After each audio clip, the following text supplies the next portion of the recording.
Yeah, we on the grind, baby. Let's get this thing going, man. Salute, salute. That's what I'm talking about. Shout out to everybody that's in the chat. The two that's there. What's up? Salute to you guys. There's three or more at the party. We can get this thing going. Sanders. Salute. Make me look.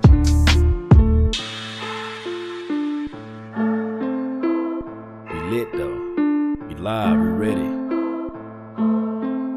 Yo, let's get this thing going, guys.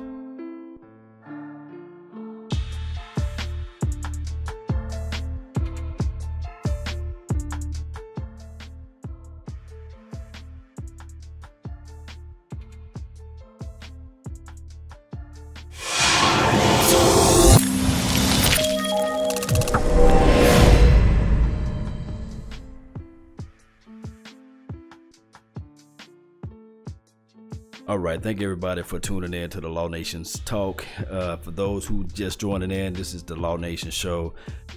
Pretty much I follow the Cowboys. We put all Cowboys content down in wax.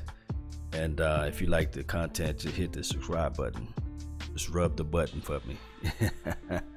Shout out to everybody that's in the chat box, man. I got Italian in the house. I got Milan, what's that?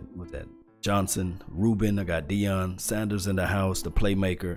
We got everybody in the house. We got Eric. We got Say Prime Time, Carlos B. Salute to you too as well. Matt S. Man, let's just talk about this Cowboys coaching staff. All right, so we do understand that they moved some tables around on the, they moved some furniture around. It's kind of like rearranging the furniture on the Titanic, right? It's really just still going down with the ship. But the other thing that I have, rearranging the furniture on the Titanic, right? That's crazy, right? That's pretty much what they did. So everybody's the scapegoat, somebody out there that we do know that we should go out and get, but we're not going to go out and get. It's because of the puppeteer that it is, and that's understandable. That's cool. We got to understand that that's the nature, that's the flavor, that's the motif of the organization, right? So we can't dog what Jerry is doing. Jerry is doing what Jerry needs to do to get things going for him, right? So continuity piece, we can say, okay, we can clap our hands on that. We all know the clapping emojis are out there. So we can go ahead and do that for Jerry Jones, because that's what he wants with this team, right? He wants the consistency with the continuity with the fan base of people saying, because there are, believe it or not, there are some Garrett apologists. That's the best way I can put this. So there are some Garrett apologists out there, which is cool, which is understandable, and I can't get mad at that, because the guy never had like if you look at it collectively, he never had like a consistent losing season. Basically, he always had the 8-8s, the one big season where we went 14-2, whatever we went. But it's just how it goes, you know. Then we went 13-3, whatever. We went 12-4, I meant to say. So that is who Jason Garrett is. That's his collective thoughts. But it is what it is at this point. We're rearranging the furniture on the Titanic, and we got, look, shout out to my guy Bell out there. As long as it's not Baron Bell, it's Wiggle Bell. Wiggle got a little bit more jiggle to it, right? Salute to my guy, My Cowboys Football Family. My Cowboys Family, I put football in there. You saw that? My Cowboys Football Family. My Cowboys Family, shout out to you. I heard that we're trying to get a mega table together. Just let me know when you are available, so that we can have this big, massive talk of the Cowboys content, and we can get our information out there to the Mecca. You know what I mean? But I must say this, my change of heart, right? I was talking about getting rid of Rod Marinelli. Maybe I'm too soon, because somebody put a woozy a. Y'all know I love to say a woozy a. But not to get off topic. The thing that I want to talk about here, this defense, man, they rate top 10 defense. So everybody, I did put it out there before the season that this team could be top 10, but they was at top 10, but we were so trash in the 3 games. I think 3 games we were trashed as all get out, and that was a problem. But outside of that, man, we got the pieces coming together. The rookies, I love Jordan Lewis. I love Cheeto Bear Woozier. I love Xavier. I love Xavier Woods, who laying the wood down. I love what he's doing out there. And believe it or not, I still love my sacrificial lamb. I love Jeff Heath, because he's still doing what he needs to do out there on the field, on the wax, being around the ball. I do know there are a lot of fans out there don't stand or can't stand or don't understand who Jeff Heath is, but I really still like what he does out there for us, a defensive apparatus, right? But outside of that, Sean Lee, I love Sean Lee, but he getting long in the tooth. It's time for us to eat the reality and go ahead and get somebody out there who can be a great understudy. Now, Taco Charlton, he's starting to grow on me a little bit, guys. I'm not gonna put Taco down anymore because of the fact that he got what? How many sacks he got? 3 or 4, something like that for the season. Y'all let me know. Y'all, you guys know the stats more than I do. Oh, what about Frazier? I cannot forget about Frazier. Man, I love what Frazier did out there this year. Even though he put Rico Gathers out for the season during the mini camp or training camp, whenever it was, some practice ago, you know, he led with his crown of his helmet. But Dante Jones, I don't know. What about the fight? Fight, bro. Who fighting? You know, we about to fight. Oh, my bad, Voch, man. My brother from another mother, no other. Don't look like Danny Glover, but keep it cool. You guys go follow Voch Lombardi in the house, man. Now you got to change your heart, man. Hey, man. Hey, maybe I fall under the aspect of the fickle fan. You know what I mean? I'm wearing the fickle fan F on my chest. You know, as a Dallas Cowboys, a diehard Cowboys, I cry when we lose. When I was younger, before I had the hair in my face, I cry when we lose. I hate to lose. You know what I mean? It just seems like sometimes I want to put on the pads and get out there. But at the same time, as a diehard Cowboy fan, I'm fickle at this process because Vouch, you was right. You was right from the jump, guys. This guy been saying this from all this year. Just allow the rookies to have time. You can't judge a season off of 2 or 3 games. You got to wait for the whole 16. But you guys know how the reality is. We want things now. And speaking of that, collectively, the fan base had let me down with this Dak Prescott, man. Everybody hating on Dak, man. It seems like Dak Prescott, he couldn't hit water if he fell out of a boat. You know what I mean? It's so many people that hate this guy. And I'm sitting here saying, if you guys look back into the mental minds of your own thoughts, right? I'm using these big phrases, but if you look back at the mental minds of your own thought, the kid never had a losing season. Now we can play that game, right? The kid never had a losing season. He's 9-7 his second year. That put us 22-10.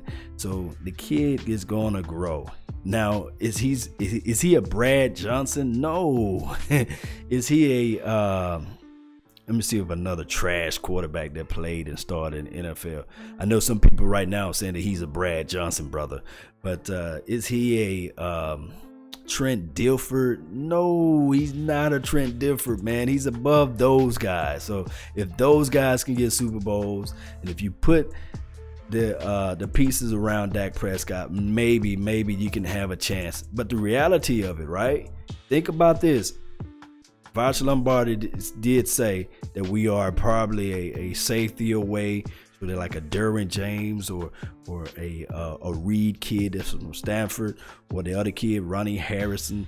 I forgot what school he was from. If we'd like a safety, a free safety, a strong safety, or some type of rangy type of safety away, then my goodness, you know. And then if they can put Byron Jones as rotational piece out there as a cornerback, and keep him playing out to the outside and let him play man press man, and you put Jordan Lewis into the slot, and you still rotate the AB Anthony Brown guy in and out of this lineup, you may have something next year. Just being honest with you guys, being 100%, Dak is a Tom Brady that can run. Say prime time. I didn't say it. You said it, man. Matter of fact, I don't want all you guys to be putting this stuff out there without having it on wax. So I'm going to put this thing right here. Bam. put you guys out there so you guys can be accountable for these things, because I do know that when I've been talking, a lot of people are gonna be saying like, this LT or this Law Nation guy is talking out of his what. You know what? Byron Jones is not a DB. Stop forcing it. Stop forcing the issue. This is from J Farm or Fam, however you call your name. I mean, he's a DB. He's a defensive back. He's a cornerback.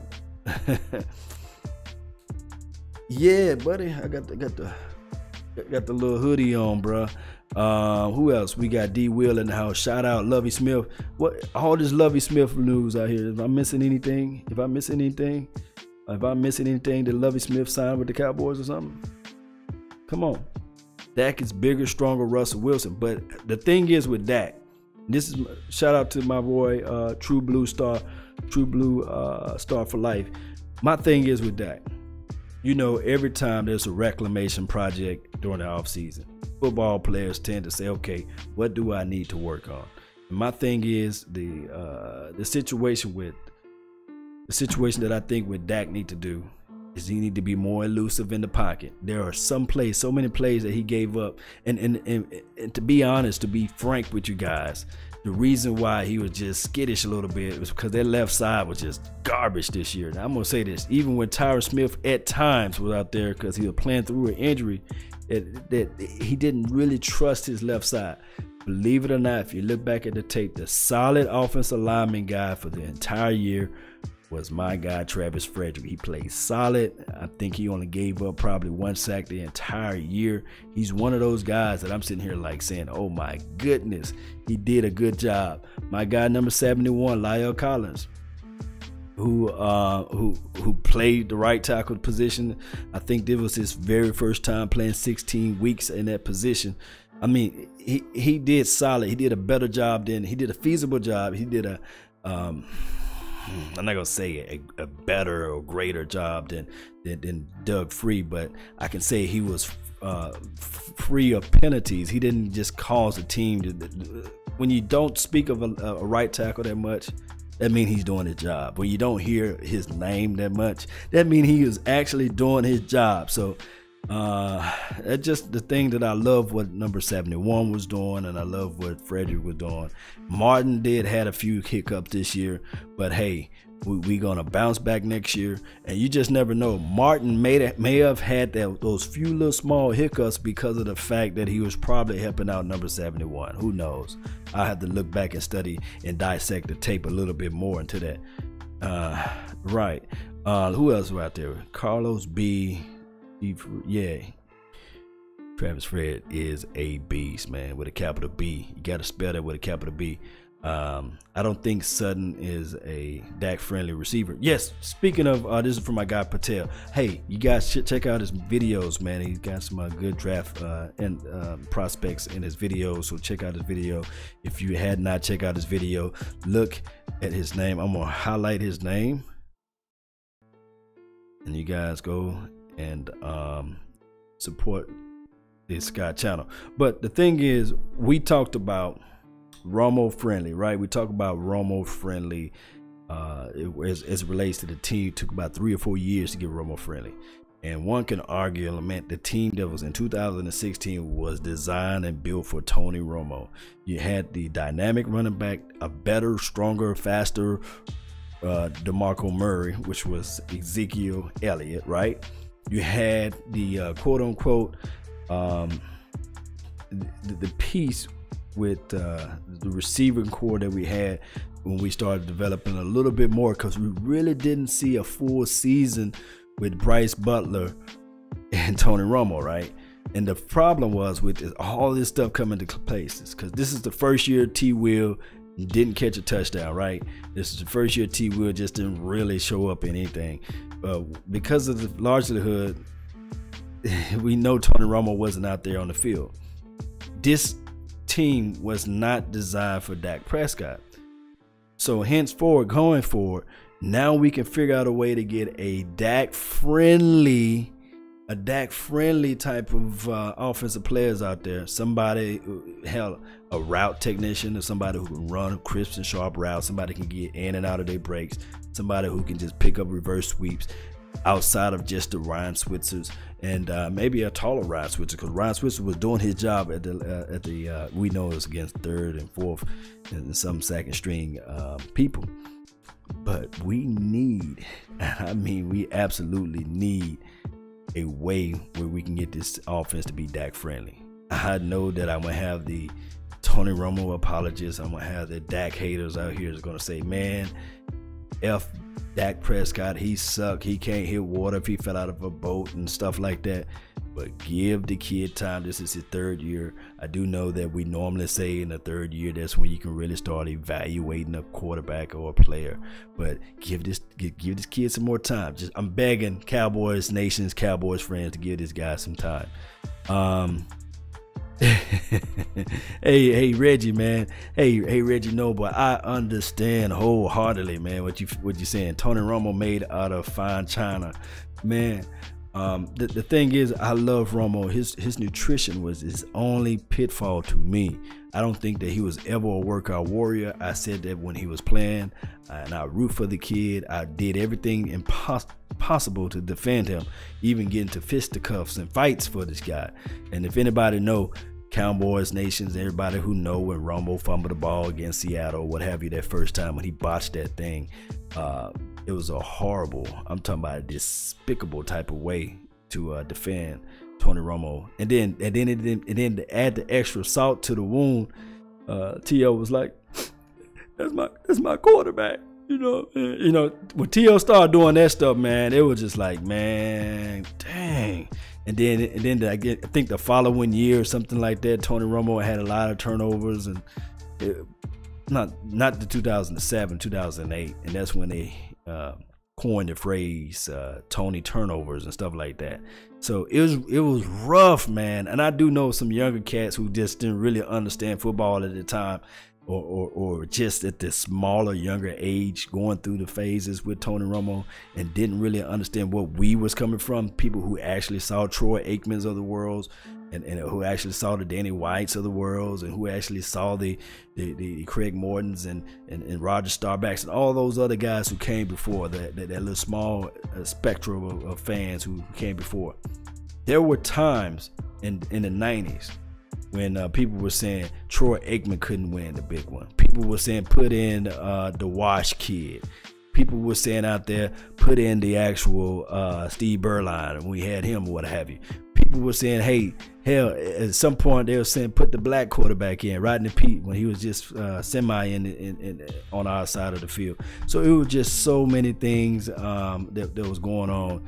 And I always know that the backup quarterback always, and I mean always, looks sexier than the starting quarterback where we are losing. And that's just the bottom line. So everybody who's on the Cooper Rush fan wagon or fandom, just chill, you know. We saw how that played out with the Bills, you know, when they wanted to put the rookie in, and we saw what happened. The kid passed 5 or 6 interceptions in one game or in one quarter.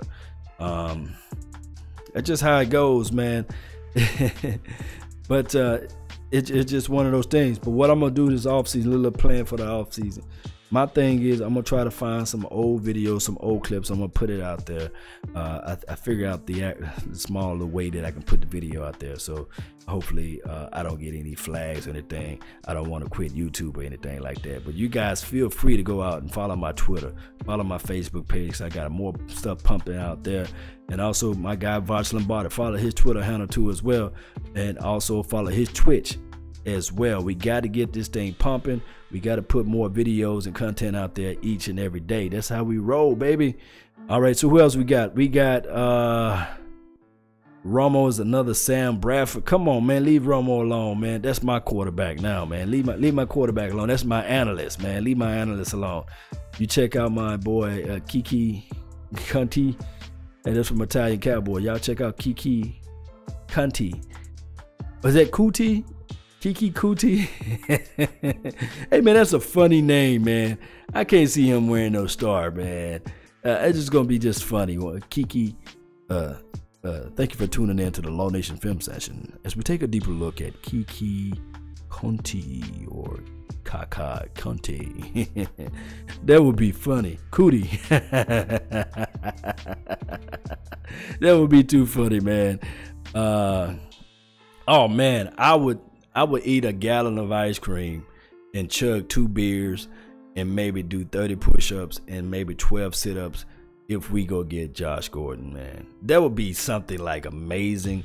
That would be something spectacular. That's something just like that's something unrealistic, man. Can you imagine now? Now you talking about Josh Gordon, and then you put Dez Bryant on the other side. Now we cooking. Now we thinking. You know what I mean? Because think about this. And I know for sure everybody just trying to say, man, now you jumping back, now you fall in love, you haven't changed your heart on Dez Bryant. You mean to tell me you having a different opinion of Dez Bryant? But I want Dez Bryant one-on-one without a safety over the top. I ain't talking about bracket coverage. That's what Josh Gordon will be able to allow to do out there on this field. Just same way where we all googly eyes over Julio Jones.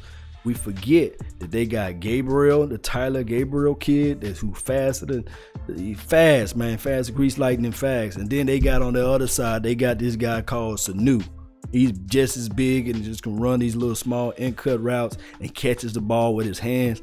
You talking about some fire. You're talking about Dez Bryant, a possessive receiver who don't get a lot of separation but knows how to use his body. Those 3 little routes he ran would be feasible at this point, because at the time you have to worry about Josh Gordon on the other end taking the top off the defense and also running his mid and intermediate routes and doing his digs and shallow comeback. Man, I'm talking about something that's going to be medieval. That would be nice, but that's just me wishful thinking. That's just us collectively wishful thinking about getting Josh Gordons of the world. We know that they're not going to be able to happen. They would not allow that to happen. The NFL would not allow that to happen. The NFL would say, hey, we doing a second investigation on this guy. We think that he had a roach or something in his car, something like that. He smelled like cigarettes. They're going to do something to just plot against the Cowboys. We know it's coming. The best thing that anybody can do right now for the Cowboys is find Ezekiel Elliott a wife, a beautiful wife that he can just make love to and go home to that same woman every day. That's the best thing we can do. Or if somebody can find Zeke the Freak right now and just lock him up in their house and throw away the key and slide the food and put a treadmill in there, that would be the best thing we can do this offseason. If not, every night I'm looking at the Bleacher Report, I'm looking at TMZ, and I'm trying to figure out, is Zeke is not going to be the Freak. I'm going to go to Uptown myself and see if he's down at that bar. You know what I mean? That's the best thing we can do right now at this point.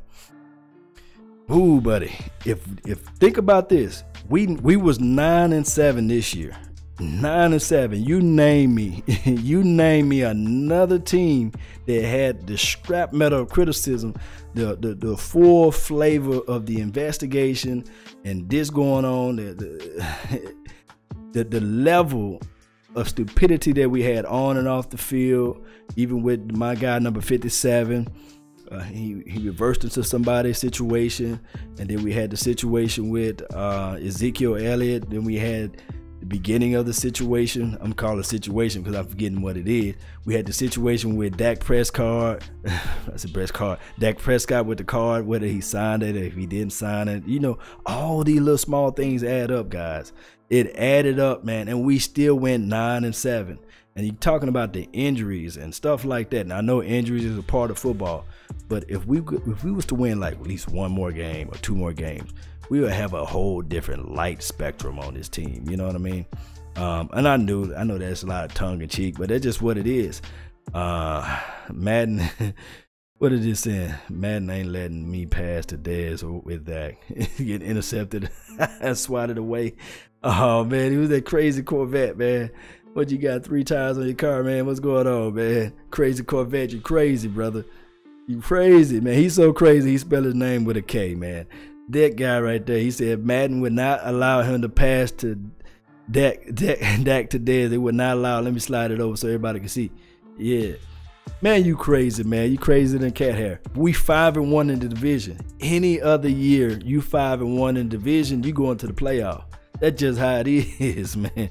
It just shows that we played either a tough conference. The strength of schedule wasn't really the issue. No, man, I haven't been drinking. I'm just crunk, man. Oh, thinking about crunking as I get things going. All this weekend, I was actually watching this picture, man, called the Stranger Things, and it was a good picture, man. Me, better half, we were sitting there watching it, and it just comes to mind that they worked as a team. And let me see if I can pull up the little small image there to give y'all a visual context, to contextualize it just a little bit, you know. This video right here, this picture right here, man, they look at the black kid out there. He looked like a Woozier, man. And you guys, if you don't have anything to do on Netflix, go watch this thing with your boo. And if you're watching it with your side piece, be sure to not let your main boo if you're doing that type of situation know. But it's a good video, man. It's a good picture. I'm talking about, I'm not gonna, well, I can spoil it a little bit for you guys, man. This video, this picture, it's on Netflix. Of course, it's free 99 if you know somebody with the password. But they was in this small town, and I know I'm so late to the party because everybody probably was sitting there saying that this came out years ago. But I sat back 18 to maybe 19, 20 hours sitting there watching every episode, and they was doing this type of weird type of experiment out there.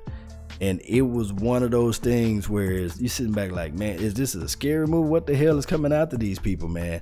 And then they had a little jump screen. I said, oh shit, let me go grab my beer. You know what I mean? And man, and we were sitting there watching it, and what happened was they were doing this experiment, and they had these there's this young little lady, little girl, little boyish looking like a girl, what have you, situation going on. And she had powers, and the powers was her being able to move things mentally through it with her mind, and move things physically with strength with her hands and stuff like that. And she was able to transport in people's thoughts. It was like a bootleg not Power Rangers, but X-Men type of movie. But if you guys have chances and time, go watch that. And then they also have season 2. I got the pictures ready for y'all. Y'all wasn't ready for Law Nation to talk about the Stranger Things, and it's gonna move all around what we talking about with the Dallas Cowboys too as well. The Stranger Things Part 2 was even better because then they got more involved with the family and everything. Y'all see, I wish I had a way I could point out everybody, all the characters on here. But starting from the top, that person on top is a female. She's strong, got a lot of powers, man. Got telepathy and all that stuff, or whatever you call it, when you can move stuff with your hands, with your eyes, and without touching the stuff. And they had this weird guy named Will. He always get caught up in some stuff, man. And they had the bully situation with the guy, not with the guy with the glasses, but he's down at the bottom with his hands folded up. That's the NFL. The guy with the hands folded up, it's kind of like the NFL. They like to bully us. But neither here nor there. I just want to show you guys the Stranger Thing, because it was strange as I was watching the video. I kind of realized that these kids, they gathered together, and although they went through a lot of situations, a lot of untrust issues and stuff like that, at the end of the day, they kind of grouped together and band together, right? Kind of like this talk chat line that we talk about now. We can have different thoughts, we can have different opinions, we can have different viewpoints, but at the end of the day, we family. At the end of the day, we on one page, we on one thought, we on one mind, and this is what the Cowboys is all about. How can I put the Stranger Things and the Cowboys together? It's strange that as much as I hated our defense all this year, as much as I didn't like the fact that we were just playing so far off, we didn't get the turnovers, the amount of turnovers we needed, we still ranked the top 10 in defense, right? And as much as we kind of we got this other segment that despise and hate Dak Prescott. We have the other fan group in the other situation that they wish that Ezekiel Elliott was out there for the whole entire season, and that never happened. And we had the NFL poking and prying, and they're saying, well, Jerry, we're gonna not suspend Ezekiel Elliott, we're gonna let him go play free. And then they come back and they suspended the kid, and then they never called hold of it. They had all of these situations up against them. but we still made it to 9-7. We still was able to defeat the 8-8 situation. We was able to overcome our pitfalls, and we still together as a fan. One collective group. I even got a donation. Shout out to you, man. Was it the Dallas Cowboys football news? Have you watched any of the new content yet? Been here since day one, brother. Any of your new content? I have not watched any of your new content, but I will guarantee you I will watch it tonight, right? Salute to you. Thank you for the donation to help grow the nation. I really appreciate that. New no-fly zone, Italian Cowboy. Yeah, you're right. If this is the new no-fly zone, we're getting everything going in the right direction. My thoughts on this is that it's just going to get even better from here on out. I really appreciate everybody for tuning in. We talking about football, we're getting everything going, and this draft is going to come around. But me personally, although we went beyond 8-8, right, we had all the obstacles against us. Now we picking number 19.